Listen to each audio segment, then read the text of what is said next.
at tuntunin ng Kristo. Alam natin na espiritual ang kautusan. Ngunit ako'y makalaman at alipin ang kasalanan. Hindi ko maunawaan ang aking sarili, sapagkat hindi ko ginagawa ang ibig ko. Bagkus, ang bagay na kinasusuklaman ko, ang siya kong ginagawa. Ngayon, kung ginagawa ko ang hindi ko ibig, sinasang-ayunan ko na mabuti nga ang kautusan. Kaya, hindi na ako ang may kagagawan yun, kundi ang kasalanang nananahan sa akin. Alam kong walang mabuting bagay na nananahan sa akin. Ibig kong sabihin sa aking katawang makalaman. Kayang-kaya kong magnasa ng mabuti. Ngunit, hindi ko lang magawa ang mabuting nananasa ko. Sapagkat, hindi ko ginagawa ang mabuting ibig ko. Kundi, ang masamang hindi ko ibig ang siya kong ginagawa. Kung ginagawa ko ang hindi ko ibig, hindi na ako ang may kagagawan ko, kundi ang kasalanang nananahan sa akin. Ito ang natuklasan ko. Kapag ibig kong gumawa ng mabuti, ang masama ay malapit sa akin. Sa kaibuturan ng aking puso, ako'y nalulugod sa kautusan ng Diyos. Subalit, nararamdaman kong may ibang tuntunin sa mga bahagi ng aking katawan. At ito'y salungat sa tuntunin ng aking isip. Dahil dito, ako'y naaalipin ng kasalanang nananahan sa mga bahagi ng aking katawan. Kahabag-habag ang kalagayan ko. Sino ang magliligtas sa akin sa katawang ito na nagdudulot sa akin ng kamatayan? Ang Diyos sa pamamagitan ni Jesucristo ng ating Panginoon. Salamat sa Kanya. Ito ang kalagayan ko. Sa pamamagitan ng aking isip, sumusunod ako sa kautusan ng Diyos. Ngunit, sa pamamagitan ng aking katawang makalaman, ako'y sumusunod sa tuntunin ng kasalanan. Ang salita ng Diyos.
Kailangan ipaalam sa inyong lahat na kayong narito na nakikita ninyo na mga katabi nyo ay hindi lamang kayo.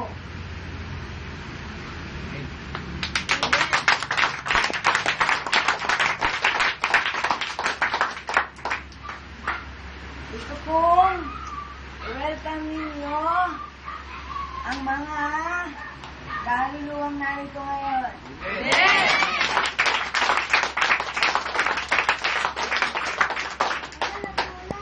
Isang magandang balita para sa inyong lahat.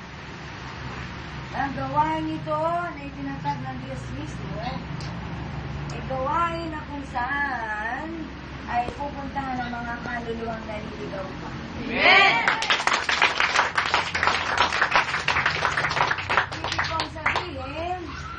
Di nyo sila nakikita sapagkat sila nga ay isusunod na. Sila ay mga kaluluwang naghahanapan ng kaligtasan. Kaya dito ko sila pinapunta para masaksihan nila na meron pa silang pag-asang maligtas. Amen.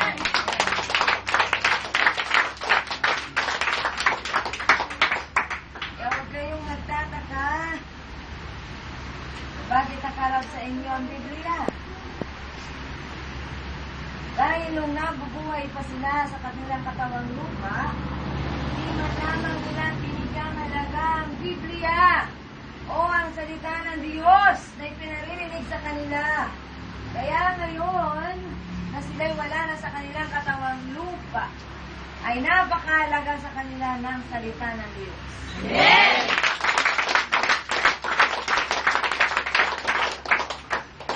Kaya kayong meron pang katawan at may pag-asa pa na ngayon pa lamang ay ligtas na nga. Ano ang gagawin nyo? Itaas nyo ang Diyos! Amen. At paano nyo itataas ang Diyos? Amen!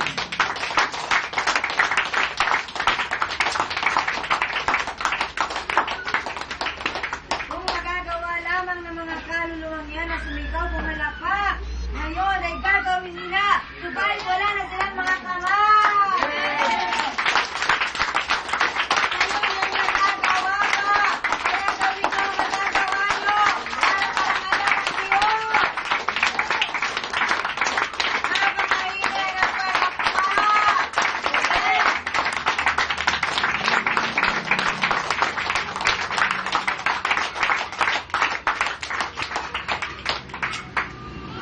Tunay ngang napakahiwaga ng Diyos. At ang kahiwaga ng Diyos ay inihahayag lamang niya sa mga taong tunay na naghahanap sa Kanya.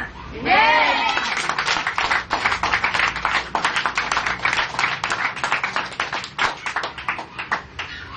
Kaya huwag kayong magtaka kung bakit ang babaeng nasa harapan ninyo namamaga ang mata.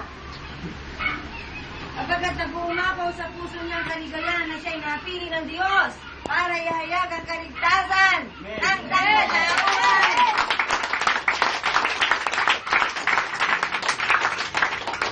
Yan ang tunay na kaligayahan na masusumpungan lamang ng mga taong ang hinahanap ay ang kaligayahan hindi magwawakas.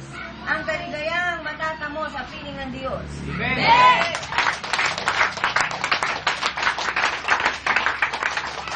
Buksan ang tenga. Kapagkat kung wala kayong tenga, hindi nyo maririnig ang salita ng Diyos. At hindi makakapasok sa puso ninyo ang Diyos. Amen.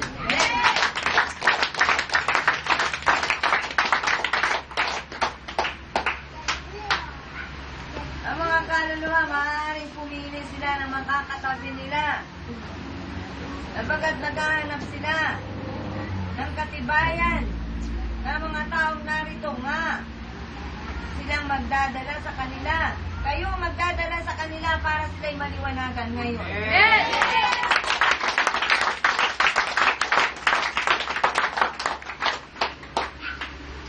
Kaya batiin ninyo mga katabi nyo, sabihin nyo, congratulations! Congratulations. Anak na nga ng Diyos! Anak na nga ng Diyos.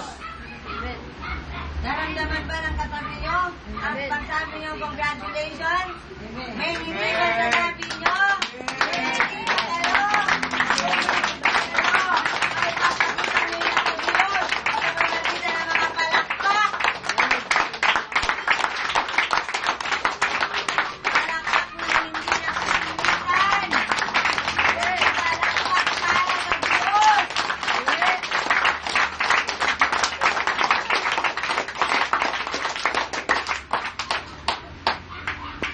Napakapalad nyo. Kayong lahat na narito. Kapag paulit-ulit kong sasabihin, wala namang inihahanda ang babaeng ito. Kahit itanong niyo pa sa mga kasama niya sa bahay, mga kasama niya sa buhay, ano ang ginagawa ng babae, kung ano ang ginagawa ng ordinaryong tao, ginagawa rin niya. Kumakain siya, tumatawa, at kapag napagod na, maihiga at matutulog na siya.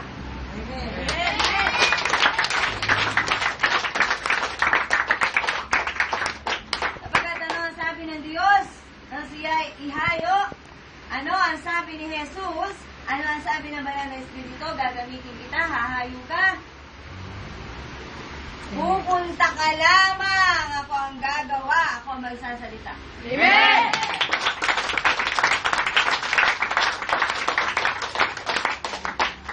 Napakadakila ng Diyos sa pagkakatawag niya sa babaeng ito. Sapagkat ang babae buo ang loob na paglingkuran ng Diyos. Amen!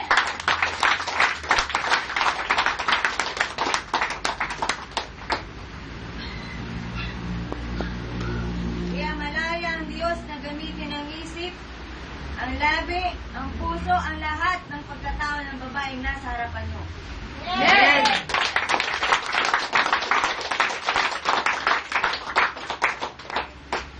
Kayo na rin ang makapagsasabi.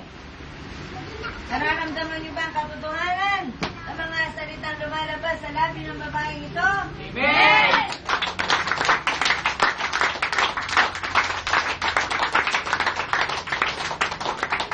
Pagkat hindi naman siya nakikipag-usap sa inyo, kundi mismo ang Diyos na siyang lumika sa lahat ng tao. Amen!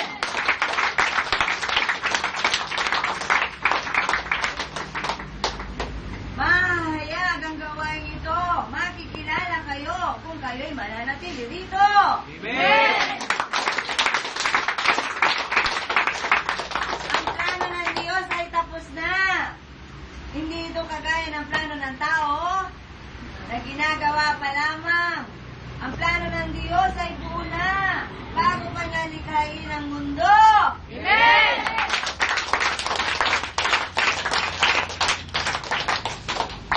Kaya huwag kayong magugulat. Isang araw ay mawawala sa paningin niyo ang lingkod. Hindi para mamahinga, kundi higit na magtrabaho pa para sa Diyos. Amen! Pansinin ninyo ang katauhan ng lingkod. Pansinin niyo lamang. Suriin niyo kung ano ang mararamdaman ninyo habang siya'y nakikipag-usap sa inyo.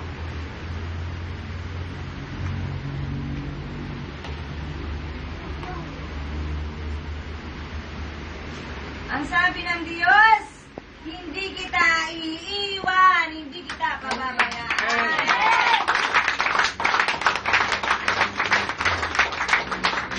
At kapag ang Diyos ang nangako, magtiwala kayo. Ang Diyos ay hindi nambibigo. Amen! Alam ng Diyos na ang tao ay mahina. Alam ng Diyos na ang tao ay marupok. Kaya sino ang magbibigay sa inyo ng lakas? Ang Diyos! Amen!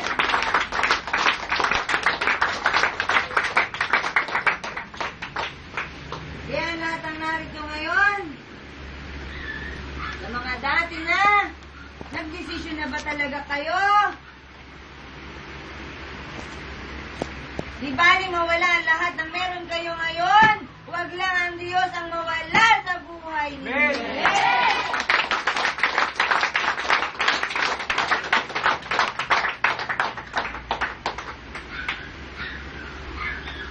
Pag-isipan niyo mabuti. Di bali mawala ang asawa mo. Huwag lang ang Diyos ang mawala sa tabi mo. Amen!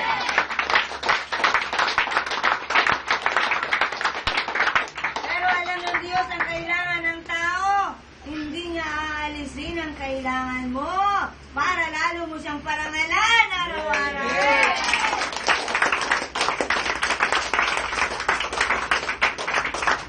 Pero kung subukan na ng Diyos at handa kang kunin niya ang lahat, di niya kukunin yan. Amen! Sapagkat wala nang pakiramdam ang puso mo, kahit alisin pa ang mahal mo. Ang puso mo, ang dala ay ang Diyos. Amen!